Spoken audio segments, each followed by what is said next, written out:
जो इन दिनों काफ़ी चर्चा में है और इस वजह से हमारे देश में काफ़ी अफ़रा-तफ़री का माहौल बन गया है।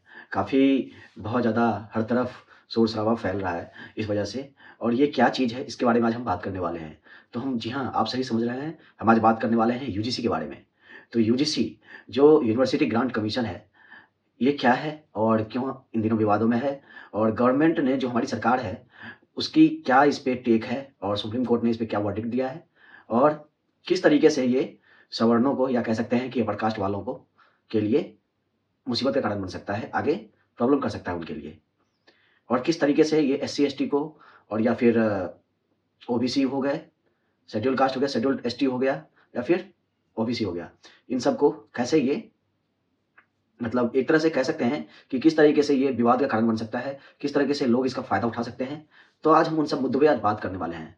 तो मेरे पास कुछ रिपोर्ट्स हैं, जो कि मैं इन यूजीसी जो एक्ट है 2026 मैं उस पे आज बात करूँगा कि जैसा कि इसमें कहा गया है कि सुप्रीम कोर्ट ने 29 जनवरी को यह कहते हुए promotion of equity in higher education institution of regulation 2026 जो है, इसका समता के संवर्धन से संबंधित विनियम चर्चा पर रोक लगा दी कि ये प्रावधान पहली नज़र में अस्पष्ट है और इसका दुरुपयोग किया जा सकता है। सुप्रीम कोर्ट ने गुरुवार को यानी जो डेट था, नए यूजीसी नियमों को चुनौती देने वाली याचिकाओं पर सुनवाई शुरू की और चीफ जस्टिस सूर्यकांत और जस्टिस जयमाल्य वागची की सुप्रीम कोर्ट बेंच ने केंद्र के नियमों को फिर से बनाने का निर्देश दिया है तथा तब तक इसके संचालन की स्थगित कर दिया। हालांकि इस संदर्भ में अगली सुनवाई 19 मार्च को होने वाली है। तो सबसे पहले हम बात करेंगे कि यूजीसी होता क्या है।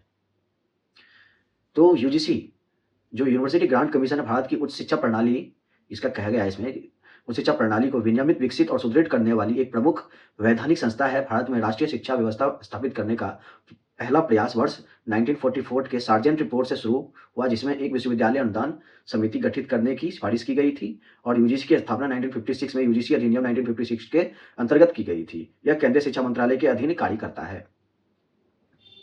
तो ये जो है, ये शिक्षा प्रणाली ये हमें हमारी सुदृढ़ शिक्षा के लिए ही बनी है, जिससे कि एक प्रॉपर हम वे में हमें एजुकेशन प्राप्त हो सके। जो हायर एजुकेशन है उसके लिए ये यूजीसी एक्ट बना था। लेकिन यूजीसी का इसमें कुछ और प्रावधान हैं जो मैं आपको आगे टॉपिक में बता रहा हूँ, जिससे कि आपके आने वाले एग्ज़ाम्स जो हैं या फिर आप अगर हायर एजुकेशन की तैयारी कर रहे हैं लाइक यूपीएससी कर रहे हैं या फिर स्टेट पीसीएस का कर रहे हैं या फिर और कोई जनरल कॉम्पिटिशन का आप प्रिपरेशन कर रहे हैं, तो उन सब टॉपिक में ये आपको बहुत काम आने वाले हैं। तो इसमें है कि यूजीसी का मुख्यालय नई दिल्ली में स्थित है। ये प्रमुख कार्यों में विश्वविद्यालय को अनुदान आवंटित करना, उच्च शिक्षा सुधारों पर सलाह देना और उच्च शिक्षा में गुणवत्ता व मानकों में बढ़ावा देना शामिल है। ठीक है? यूजीसी का मुख्य उद्देश्य भारत में विश्वविद्यालयों और उच्च शिक्षा संस्थाओं में शिक्षा की गुणवत्ता, समानता और मानकीकरण सुनिश्चित करना है। यह आयोग विश्वविद्यालयों को अनुदान ग्रांट प्रदान करता है, जिससे शिक्षण, शोध, अवसंरचना और अकादमिक विकास को बढ़ावा मिलता है। इसके साथ ही यूजीसी यह तय करता है कि कौन से संस्थान विश्वविद्यालयों का दर्जा प्राप्त करने के योग्य है। हाल के वर्षों में यूजीसी ने राष्ट्रीय शिक्षा नीति नेप 2020 के अनुरूप कई सुधार लागू किए, जैसे academic bank of credits ABC, multiple entry exit system, online open learning को बढ़ावा तथा उच्च शिक्षा संस्थानों में समानता और समावेशन से जुड़े नियमों का प्रयासों का उद्देश्य शिक्षा को अधिक लचीला, समावेशी और छात्र केंद्रीय बनाना है। तो ये चीज़ें जो थी इससे रिलेटेड थी और यूजीसी के नए नियम में बदलाव क्या हुए हैं और किस बात पर बवाल हुआ था एक्चुअली था कि इसमें एक नया कानून आया था, जिस वजह से जो एससी एसटी के जो जनरल क्लास के लोग हैं उनको, जैसे सवर्ण हो गए, सवर्ण में बहुत सारी जातियाँ आती है, ब्राह्मण हो गया, ठाकुर हो गया और भी बहुत सारी आती है। तो ये सब जो जातियाँ हैं, इन पे जो एससी एसटी वाले हैं या ओबीसी वाले हैं, उन पे आरोप लगा सकते हैं, भेदभाव कर सकते हैं कि आप मुझे, अगर उनकी गलती नहीं भी होगी, अगर उन्होंने आरोप लगा दिया तो इसमें 10 साल की सज़ा होगी और तत्काल उसको जुर्माना होगा। और इससे कई अच्छे इम्पैक्ट नहीं है, जो हम अगर पास्ट में भी देखें तो इसके अच्छे इम्पैक्ट इसलिए नहीं है क्योंकि पास्ट में भी बहुत सारे ऐसे घटनाएँ आई हैं सामने जिसमें बेकसूर इसमें फँसाए गए हैं इस वजह से, और उनको बाद में तो बेल मिली है कोर्ट से बेल मिली है, सुप्रीम कोर्ट से बेल मिली है, लेकिन इन चक्कर में उनका लाइफ बहुत सारा खराब हो गया, यानी 20 साल, 30 साल, 25 साल खराब हो गया, इकोनॉमिकली और फिजिकली।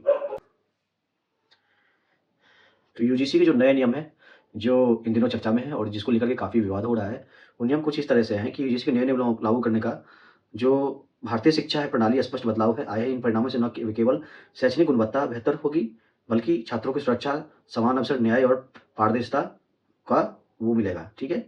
क्योंकि क्या है कि नए नियम जो आए हैं, जो जिस वजह से आजकल जो विवादों में है, उसका कारण यही है कि नियमावली लेकर राजनीतिक दलों के बीच में भी मतभेद उभर कर सामने आए हैं। कुछ राजनीतिक दल और संगठनों ने इसे सामाजिक न्याय और वांछित वर्गों के संरक्षण की दिशा में आवश्यक कदम बताया, जबकि अन्य दलों ने इस राजनीतिक एजेंडे को प्रेरित करार दिया है। आलोचकों का आरोप है कि यह नियम पहचान आधारित राजनीतिक आइडेंटिटी पॉलिटिक्स को विश्वविद्यालय परिसरों में और मजबूत कर सकता है तथा शिक्षा संस्थानों को वैचारिक संघर्ष का केंद्र बना सकता है। यही समर्थकों का तर्क है कि यदि राजनीति के डर से समानता के उपाय न किए जाए तो सामाजिक अन्याय को कभी समाप्त नहीं किया जा सकता। कुछ राज्यों में इस नियम को लेकर राज्य सरकार और केंद्र सरकार के बीच अधिकारों को लेकर तनाव भी देखने को मिला है, जिससे यह मुद्दा संघीय ढांचे फेडरल स्ट्रक्चर से भी जुड़ गया है। तो इसका जो परिणाम है बहुत ज़्यादा छात्रों पर भी पड़ सकता है, क्योंकि छात्रों पर ही पड़ेगा इसका प्रभाव। और छात्रों पर क्या प्रभाव पड़ेगा कि भेदभाव मुक्त और सुरक्षित शैक्षणिक वातावरण प्राप्त हुआ है, मानसिक स्वास्थ्य और काउंसलिंग और शिकायत निवारण होने के छात्रों को विश्वास बढ़ा है। अगर जो बदलाव आए हैं उसके बाद की बात कर रहा हूँ, इससे क्या होगा कि शिक्षा में और ज़्यादा गुणवत्ता देखने को मिलेगी, क्वालिटी ऑफ एजुकेशन आएगा सामने।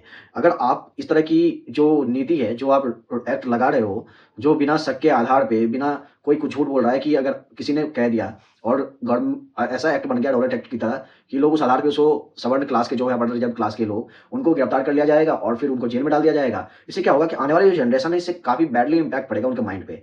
तो इन सब चीज़ों में सुधार होने की बात करी गई है। और इससे ये नियम जो यूजीसी के, अब मैं कुछ फैक्ट बात पे करूँगा, क्योंकि अभी इन सब चीज़ों में सुधार करने की रिफॉर्मेशन की ज़रूरत है। तो कुछ फैक्ट्स हैं जिन पे मैं बात करने वाला हूँ। यूजीसी क्या है? यूजीसी यूनिवर्सल ग्रांट कमीशन है, भारत की एक संस्थानिक संस्था है। इसका मुख्य उद्देश्य उच्च शिक्षा की गुणवत्ता और मानवीकरण सुनिश्चित करना है। ठीक है? यूजीसी बिल क्या है? यूजीसी जो बिल है उसमें जाति आधारित भेदभाव की अनुसूचित जाति एससी, अनुसूचित जनजाति एसटी और अन्य पिछड़ा वर्ग ओबीसी विरुद्ध किसी भी अनुचित या पक्षपातपूर्ण व्यवहार के रूप में परिभाषित किया गया था। यह नियम भारत के सभी विश्वविद्यालयों और महाविद्यालयों पर भी लागू होगा। ठीक है? सुप्रीम कोर्ट, अब इस पे सुप्रीम कोर्ट ने क्या टेक किया बता रहा हूँ। सुप्रीम कोर्ट ने यूजीसी के नए नियमों पर रोक क्यों लगाई है? क्योंकि सुप्रीम कोर्ट ने कहा कि यूजीसी के नए नियम पहली नज़र में अस्पष्ट हैं, वॉज हैं और उनकी दुरुपयोग की संभावना है। कोर्ट के अनुसार ये प्रावधान विश्वविद्यालयों के स्वायत्तता और राज्यों के अधिकारों के हस्तक्षेप कर सकते हैं, इसलिए इसमें अंतिम फैसले तक इन पर रोक लगाई गई है।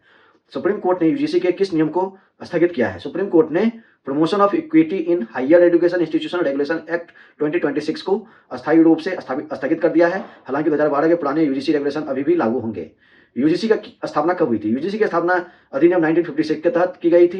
यूजीसी किस मंत्रालय के अंतर्गत आता है? केंद्रीय मंत्रालय, मिनिस्ट्री ऑफ एजुकेशन भारत सरकार के अन्य अधीन कार्य करता है और उच्च शिक्षा में जुड़े नियमों और नीतियों को लागू करता है। यूजीसी का मुख्य कार्य क्या है? यूजीसी विश्वविद्यालयों के अनुसंधान प्रदान करता है, शैक्षणिक मानकता तय करता है, शैक्षिक योग्यता निर्धारित करना, डिग्री की मान्यता देना और उच्च शिक्षा संस्थानों के विनियमित करना और जैसे कार्य करता है। यूजीसी अनुदान ग्रांट क्यों देता है? यूजीसी विश्वविद्यालयों को निरीक्षण, शोध, अवसंरचना विकास और अकादमिक सुधार के लिए वित्तीय सहायता प्रदान करता है ताकि शिक्षा की गुणवत्ता में सुधार हो सके। यूजीसी के promotion of equity in higher education in institution in regulation 2026 को लेकर विवाद क्यों हो रहा है? इस नियम को लेकर विवाद इसलिए हो रहा है क्योंकि इसमें भेदभाव की परिभाषा को बहुत व्यापक रखा गया है। आलोचकों का मानना है कि इसके शैक्षणिक मूल्यांकन, प्रशासनिक निर्णय या अनुशासनात्मक कार्रवाई भी भेदभाव के दायरे में आ सकती है। इसके अलावा फर्जी या दुर्भाग्यपूर्ण शिकायतों पर अस्पष्ट दंडात्मक प्रावधानों को अभाव में नियमों का दुरुपयोग की आशंका भी जताई जा रही है। यूजीसी के नए नियमों में शिकायत निवारण और दंडात्मक प्रावधान क्या है? यूजीसी के नए नियमों के तहत 24x7 हेल्पलाइन, ऑनलाइन शिकायत पोर्टल और निर्धारित समय सीमा में कार्रवाई को अनिवार्य किया गया है। यदि कोई उच्च शिक्षा संस्थान इन नियमों को पालन नहीं करता है तो यूजीसी की अनुदान रोकने व मान्यता निलंबित रद्द करने का अधिकार प्राप्त है। इस दंडात्मक प्रावधानों का उद्देश्य संस्थानों में भेदभाव मुक्त और जवाबदेह शैक्षणिक वातावरण सुनिश्चित करना है। तो ये था पूरा यूजीसी को लेकर के, और कोर्ट ने भी इस पे दुरुपयोग की संभावना का मतलब वो जताया है, मतलब कि इस पे दुरुपयोग हो सकता है इस कानून का, इस रूल एक्ट का। तो इस वजह से इसको अभी स्थगित कर दिया गया है और अगली सुनवाई और 19 मार्च को होने वाली है। तो अगर गवर्नमेंट इसमें कुछ चेंज के साथ इसको फिर से दोबारा से लागू करेगी तो वेल एंड गुड, नहीं तो फिर से इसको बहिष्कार किया जाएगा। तो ये था टॉपिक, और ये आप अपने जो आने वाले कॉम्पिटिटिव एग्जाम्स हैं उनमें ये पूछे जा सकते हैं क्वेश्चन, ऑब्जेक्टिव के रूप में या फिर सब्जेक्टिव के रूप में। तो आप इसको अच्छी तरीके से प्रिपेयर कर लें, और तब तक के लिए हमारा ये चैनल देखते रहें और सहयोग करते रहें। मेरा जो नेक्स्ट टॉपिक है वो यूपीएससी को लेकर के है, तो आप बने रहें। अभी बहुत जल्दी मैं वो नया टॉपिक लेकर आप लोगों के बीच में आऊँगा। तब तक के लिए अपनों का ख्याल रखें, अपना ख्याल रखें। जय हिंद, जय भारत।